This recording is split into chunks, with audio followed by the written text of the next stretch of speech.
എല്ലാ കൂട്ടുകാർക്കും അല്ലാസ് ഫ്ലേവേഴ്സിലേക്ക് സ്വാഗതം. ഇത് നമുക്ക് നല്ല അടിപൊളിയായിട്ടുള്ള ഒരു എരിവും പുളിയൊക്കെ ഉള്ള ഒരു നല്ല അടിപൊളി കോട്ടേജ് സ്റ്റൈലിലുള്ള ഒരു ചെമ്മീൻ കറി ഉണ്ടാക്കുന്നത് എങ്ങനെയാണെന്ന് നോക്കാം.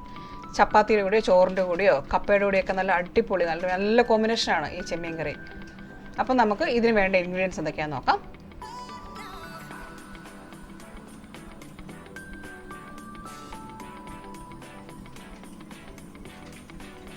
ഇനി നമുക്ക് നമ്മുടെ പാചകത്തിലേക്ക് കിടക്കാം. നമ്മൾ മൺചട്ടിയിലാണ് നമ്മുടെ ഈ ചെമ്മീൻ കറി ഉണ്ടാക്കുന്നത്. അപ്പോൾ നമ്മൾ മൺചട്ടി അടുപ്പത്ത് വെച്ച് ചൂടാക്കി ഒരു 2 ടേബിൾ സ്പൂൺ വെളിച്ചെണ്ണയാണ് ഏറ്റവും നല്ലത്. വെളിച്ചെണ്ണ ഒഴിച്ചു. ഇനി നമുക്ക് ചൂടാക്കി കഴിയുമ്പോഴത്തേക്കും കടുക് ഒരു ടീസ്പൂൺ കടുക് ഇട്ട് വറുത്തു. അതിനുശേഷം നമ്മൾ ഒരു 1/4 ടീസ്പൂൺ ഉലുവയും കൂടെ ചേർക്കുന്നു. ഇത് രണ്ടും മൂത്തതിന് ശേഷം നമ്മൾ ഇതിലേക്ക് ചേർക്കാൻ പോകുന്നത് ഇഞ്ചിയും വെളുത്തുള്ളിയും പച്ചമുളകും കൂടെ അരിഞ്ഞു വെച്ചിരിക്കുന്നതാണ്. ഇഞ്ചിയും വെളുത്തുള്ളിയും പച്ചമുളകും അതിനൂടെ തന്നെ ഒരു 2-3 തണ്ട് കറിവേപ്പിലയും കൂടെ ചേർത്ത് ഒരു ശകല ഉപ്പും കൂടെ ചേർത്തിട്ട് നമുക്കിതൊന്ന് വഴറ്റിയെടുക്കാം.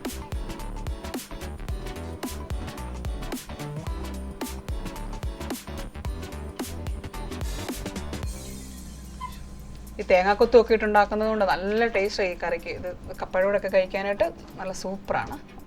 അപ്പോൾ നമ്മുടെ ഇതൊന്ന് ചെറുതായിട്ട് ഇപ്പോൾ ഒരു പച്ചമണം ഒന്ന് മാറി വന്ന സമയത്ത് നമുക്കിനി ഇതിലേക്ക് ഞാനിപ്പോൾ ചേർക്കാൻ പോകുന്നത് 2 ചെറിയ സവാള അരിഞ്ഞതാണ്. ഇതിന് ഏറ്റവും നല്ലത് ചെറിയ ഉള്ളി, ഒരു 10-15 ചെറിയ ഉള്ളി അരിഞ്ഞിട്ടാണ് ഏറ്റവും നല്ല ടേസ്റ്റ്. എനിക്കിപ്പോൾ ചെറിയ ഉള്ളി ഇല്ലാത്തതുകൊണ്ടാണ് ഞാനിപ്പോൾ ഈ സവാള ചേർത്തിരിക്കുന്നത്. ഇപ്പോൾ നമുക്ക് നമ്മുടെ ഈ സവാളയും കൂടെ ചേർത്തിട്ട് അല്പം ഉപ്പും കൂടെ ചേർത്തിട്ട് നന്നായിട്ടൊന്ന് വഴറ്റിയെടുക്കാം.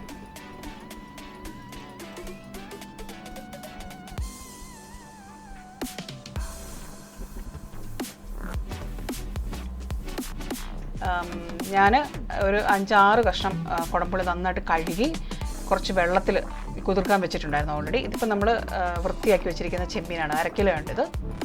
അപ്പം കുറച്ച് ഉപ്പും കൂടെ ചേർത്ത് പെട്ടെന്നൊന്ന് വഴന്ന് കിട്ടാൻ വേണ്ടിയിട്ട് നമുക്ക് ഒന്ന് ഇളക്കി കൊടുക്കാം.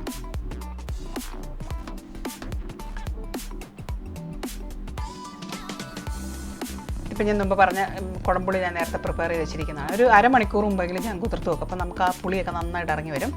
നല്ലോണം കഴുകിയിട്ട് ശകലം വെള്ളത്തിൽ, ഒരു ചെറു ചൂടുവെള്ളത്തിൽ നമുക്ക് ഈ കുടംപുളി അങ്ങ് ഇട്ട് വെക്കുകയാണെന്നുണ്ടെങ്കിൽ കൃത്യം നമ്മൾ ഉണ്ടാക്കുന്ന സമയമാകുമ്പോഴത്തേക്കും നല്ലോണം അതിൻ്റെ പുളിയൊക്കെ ഇറങ്ങി കിട്ടും. ഇപ്പം നമ്മുടെ ഈ സവാളയും പച്ചമുളകും ഇഞ്ചി വെളുത്തുള്ളിയൊക്കെ നന്നായിട്ട് ഒന്ന് വഴന്ന് വന്നിട്ടുണ്ട്. ഇനി നമുക്ക് നമ്മുടെ പൊടികൾ ഓരോന്നായിട്ട്, ഇപ്പം നമ്മൾ തീ ഒന്ന് കുറച്ച് കൊടുക്കണം, അല്ലെങ്കിൽ നമ്മുടെ പൊടി പെട്ടെന്ന് കരിഞ്ഞു പോകും. ഇപ്പോൾ തീ ഒന്ന് സിമ്മിലേക്ക് ആക്കിയിട്ട് നമുക്ക് നമ്മുടെ പൊടികളൊക്കെ ചേർക്കാം. അതായത് ഒരു ചെറിയ ടീസ്പൂൺ മഞ്ഞൾപ്പൊടി, അതുപോലെ തന്നെ ഞാനൊരു 2 table spoon Kashmiri chilli powder എടുത്തിരിക്കുന്നത്. അപ്പോൾ നല്ല കളർ കിട്ടുകയും ചെയ്യും, ഒരുപാട് എരിവൊന്നും വരത്തില്ല. കാരണം നമ്മൾ ഓൾറെഡി പച്ചമുളകും കൂടെ ആഡ് ചെയ്തിട്ടുണ്ടല്ലോ. അപ്പോൾ നമ്മുടെ പൊടികളോട് ചേർത്തിട്ട് ഒരുപാട് നമ്മൾ വഴറ്റി കരിച്ചെടുക്കേണ്ട കാര്യമില്ല. ജസ്റ്റ് ഒന്ന് ആ പൊടികളുടെ പച്ചമണം ഒന്ന് മാറി കിട്ടിയാൽ മതി. ഇപ്പം നമ്മുടെ നമുക്ക് മനസ്സിലാവുന്നുണ്ട് അതിൻ്റെ പച്ചമണമൊക്കെ ഒന്ന് മാറിയിട്ടുണ്ട്. ഇനിയിപ്പോൾ നമ്മൾ ഡയറക്റ്റായിട്ട് നമ്മുടെ പുളിയും കൂടെ അങ്ങോട്ട് ഒഴിച്ചു കൊടുക്കുക ചെയ്യുന്നത്. ഒഴിച്ചിട്ട് നന്നായിട്ടൊന്ന് ഇളക്കി കൊടുക്കാം. ഇനിയിപ്പോൾ നമ്മൾ ആഡ് ചെയ്യാൻ പോകുന്നത് നമ്മുടെ തേങ്ങാക്കൊത്താണ്. ഞാനിതിലേക്ക് 1 കപ്പ് തേങ്ങാക്കൊത്ത് മാറ്റി വെച്ചിട്ടുണ്ടായിരുന്നു. അപ്പം ഇതിലേക്ക് നമ്മുടെ തേങ്ങാക്കൊത്തും കൂടെ ചേർത്തിട്ട് നമ്മുടെ ഈ മസാലയായിട്ട് നന്നായിട്ടൊന്ന് മിക്സ് ചെയ്ത് കൊടുക്കാം. ഇനി ഇതിലേക്ക് നമ്മുടെ ആവശ്യത്തിനുള്ള വെള്ളം ഒഴിച്ചു കൊടുക്കുകയാണ് ചെയ്യുന്നത്. അതിപ്പോൾ നല്ലതായിട്ട് ചാറ് ഒത്തിരി വേണമെന്നുണ്ടെങ്കിൽ അതനുസരിച്ച് വെള്ളം ചേർത്താൽ മതി. ഇതിപ്പോൾ ഞാനൊരുമാതിരി കുറുകിയൊരു പരുവത്തിലാണ് എടുത്തിരിക്കുന്നത്, കുറച്ച് കൊഴുത്തൊരു പരുവത്തിലാണ് എടുത്തിരിക്കുന്നത്. അപ്പം ഈ വെള്ളം കൂടെ ഒഴിച്ചിട്ട് നമുക്ക് ഇതൊന്ന് തിളയ്ക്കാൻ വയ്ക്കാം. അപ്പോൾ ഈ സമയത്ത് ഉപ്പ് ചേർക്കാൻ മറക്കരുത്. അതുപോലെ ഇതുവരെ എൻ്റെ ചാനൽ സബ്സ്ക്രൈബ് ചെയ്തിട്ടില്ലാത്തവർ സബ്സ്ക്രൈബ് ചെയ്യണേ. അതുപോലെ തന്നെ കൂടുതൽ വീഡിയോസിൻ്റെ നോട്ടിഫിക്കേഷൻസ് കിട്ടാനായിട്ട് ബെല്ലൈക്കൺ ഞെക്കാനും മറക്കരുത്. ഇനിയിപ്പോൾ നമ്മുടെ ഈ മസാലക്കൂട്ടൊന്ന് റെഡിയായി വന്നിട്ടുണ്ട്. ഇനിയിപ്പോൾ അതൊക്കെ നമുക്ക് നമ്മുടെ ചെമ്മീനിട്ട് കൊടുക്കാം.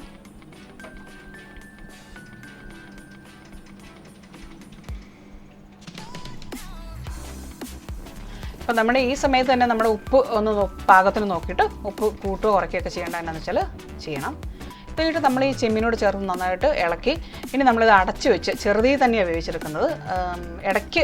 ഇതിനിടയ്ക്കായിട്ടൊക്കെ 1-2 തവണ നമ്മളൊന്ന് ഇളക്കി കൊടുക്കണം, അടി പിടിക്കാതെ കൊണ്ടൊക്കെ. കണ്ടില്ലേ, നമ്മുടെ കറിയൊക്കെ നല്ല അടിപൊളിയായിട്ട് തിളച്ച് വെന്ത് വരുന്നുണ്ട്. ഒത്തിരി സമയമൊന്നും ഇരിക്കുകയില്ല ചെമ്മീൻ വേകാനായിട്ട്. അപ്പം ഞാൻ അടുപ്പ് ഓഫ് ചെയ്തിട്ടുണ്ട്. നമ്മുടെ കറിയൊക്കെ റെഡിയാണ്. ഞാനിനി ഇത് സെർവിങ് പാത്രത്തിലേക്ക് മാറ്റുകയാണ്. പ്രത്യേകിച്ച് ഗാർണിഷ് ചെയ്യാനായിട്ട് ഒന്നും ചെയ്യേണ്ട കാര്യമില്ല. നമ്മുടെ കറി അല്ലാതെ തന്നെ കണ്ടില്ലേ, നല്ല വായിലൊക്കെ വെള്ളം വരുന്ന പരുവത്തിലിരിക്കുന്നത് നമ്മുടെ കറി. ചോറിനൊക്കെ ആണെന്നുണ്ടെങ്കിൽ നല്ല ടേസ്റ്റാണ്. ഇതിന് ഏറ്റവും കോമ്പിനേഷൻ എന്ന് പറയുന്നത് കപ്പ. ഇത് അസൽ കോട്ടയം സ്റ്റൈലിലുള്ളൊരു ചെമ്മീൻ കറിയാണ്. ഈ തേങ്ങക്കൊത്തൊക്കെ തിന്നാൻ നല്ല രസമായി, ഈ മസാലയും പുളിയൊക്കെ പിടിച്ചിരിക്കുന്നത്.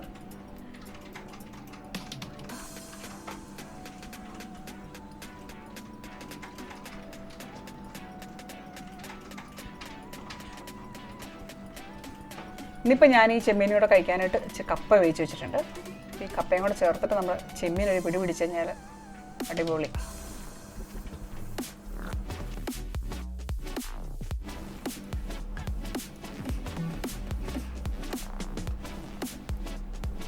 അപ്പോൾ ഇന്നത്തെ ഈ ചെമ്മീൻ കറി എല്ലാവർക്കും ഇഷ്ടപ്പെട്ടെന്ന് വരുന്നു. ഒരു കോട്ടയം കുമരക സ്റ്റൈൽ ചെമ്മീൻ കറി. അപ്പം ഈ വീഡിയോ ഇഷ്ടപ്പെട്ടിട്ടുണ്ടെങ്കിൽ ലൈക്കും ഷെയറും കമൻറ്റും ചെയ്ത് സപ്പോർട്ട് ചെയ്യാൻ മറക്കരുതേ. അപ്പോൾ ഇനി പുതിയൊരു വീഡിയോ ആയിട്ട് വരുന്നവരേക്കും എല്ലാവർക്കും നന്ദി.